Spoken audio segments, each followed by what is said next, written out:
August 4th, 2011. A title that is That Which Hurts Instructs.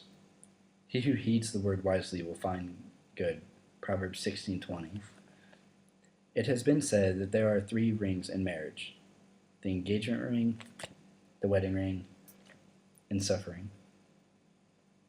Many of us become disillusioned when we encounter the difficulties and problems inherent in marriage life. When we hurt, many of us tend to believe that something is horribly wrong with our marriage. Let me, David, argue just the opposite. By its very nature, marriage is difficult, and facing those difficulties is often painful. Yet we can learn from the pain if we allow ourselves to. Teresa and I have had difficulties in many areas of our marriage. One of those areas is my selfishness. Over the years, I have hurt Teresa many times through my lack of attention to her needs. The Lord began to get my attention about my selfishness.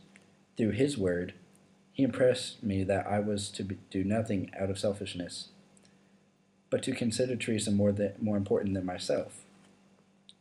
One morning when I was fixing a cup of coffee for myself, the Lord prompted me with a thought I'd never had before.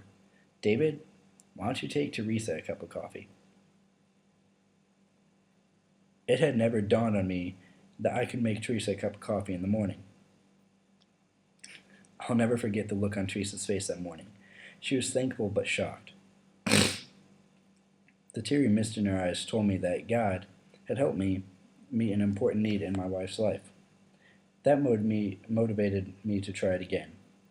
Teresa and I still struggle over my selfishness, but as I have paid attention to and obeyed God's word, my selfishness has decreased.